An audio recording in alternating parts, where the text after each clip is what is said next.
Hello, my name is Trent Palmer and I'm on the vestry at St. Paul's. I guess I'm in the middle of my second year on the vestry.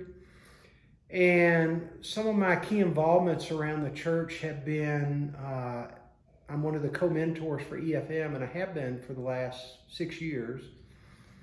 And as a vestry member, I've been very involved with formation. I chair the formation work group, I guess you'd call it.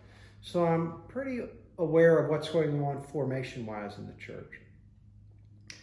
But through my involvement with EFM, one of the early things we were invited to do as part of that program was to formulate our own rule of life, which is not necessarily rules that you try to live up to, but more a way of life with balance that gives some structure to your life and your spiritual life especially. And so the components of that are daily prayer, weekly worship, community, service, and study.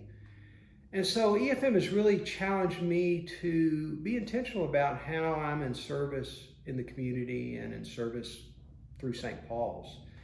And so I found myself first getting involved with community meals, helping with the youth group. And now with the pandemic and so many of our stalwart workers for community meals that are over 60 or maybe have some conditions that make it hard for them to participate, I found myself stepping into that ministry on Mondays and handing out meals with some other comrades. And so I do that every Monday from 10:45 until about 1 o'clock. And so that's something that's been kind of new for me. And another thing that is new that I find myself involved with, in terms of outreach, as well as other St. Paul's parishioners, is when the Northwest Arkansas Food Bank had to stop letting folks coming in to pick up their meal boxes.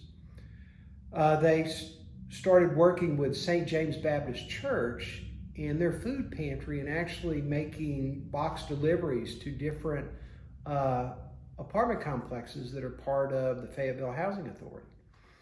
And so I've seen other St. Paul's members participating in this, and I've got a little team of 6 of us, some from my neighborhood, some from St. Paul's, and we deliver around 50 boxes every Tuesday. And from what I understand, the food bank is sending out about 800 boxes a week, which is quite a lot of food. And I've seen, I don't know how many St. Paul's people participating in it. I see Jim Norris helping with that. I see the Mayfields helping with that. I could list many people. I should have brought my list. But anyway, that's another thing I've been involved with outreach. One of the things that's made me particularly proud that I've seen St. Paul's doing outreach-wise during the pandemic has been the support they've given to the Marshallese community, specifically through money to help with members of that community that were facing eviction from their homes or apartments and to help see them through this difficult time.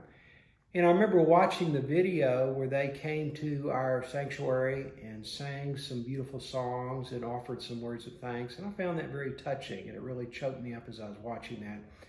And it made me proud that that's the kind of thing we're choosing to support folks who are really kind of on the fringes of our society, and that we're choosing to help them in a pretty significant way with a $20,000 gift. So that made me particularly proud. In the area of justice, that's something, to be honest, kind of newer to me, because I've never really liked to think of myself as an activist and would kind of almost bristle at the thought of that for some reason.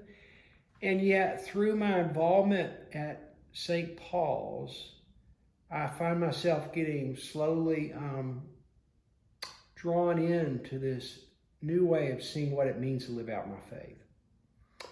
And I guess it started with attending a couple of meetings with the Becoming Beloved community.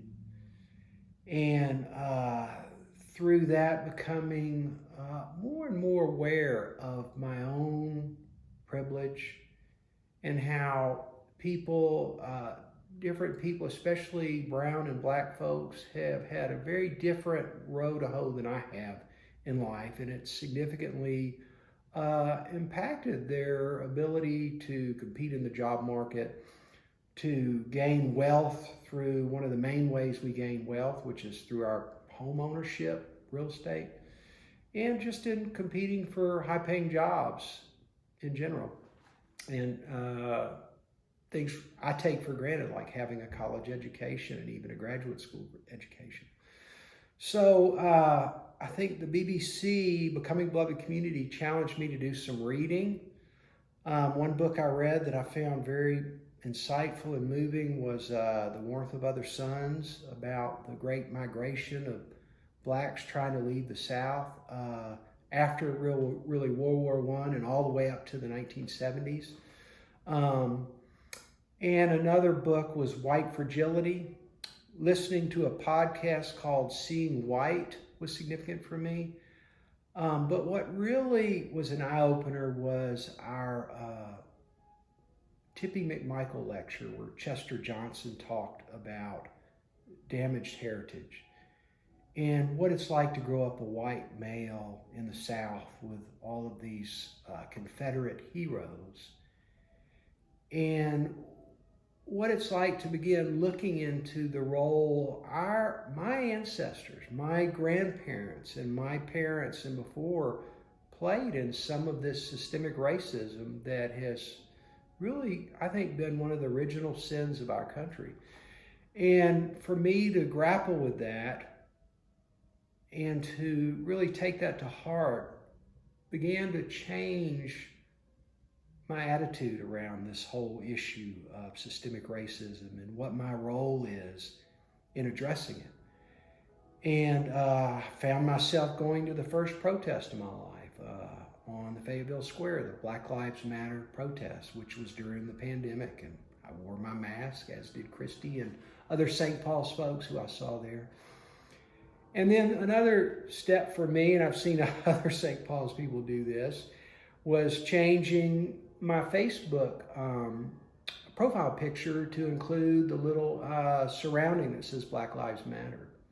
For me, that was almost like coming out of the closet to my old friends and some family members that that's one of my priorities now, and that I'm willing to have that conversation with them if they want to have it. And I attribute all this to the work that St. Paul's is doing and was doing before the pandemic and is continuing to do throughout it. And for me, it's been a transformative journey that I value. And in some ways, the pandemic and the way it has affected certain segments of our society have made me even more aware of the reality of systemic racism and how poverty and the reality of poverty really has a huge impact on people's lives and what their realistic possibilities are in life to a certain degree. Or the average poor person has a much more difficult time maneuvering through life and making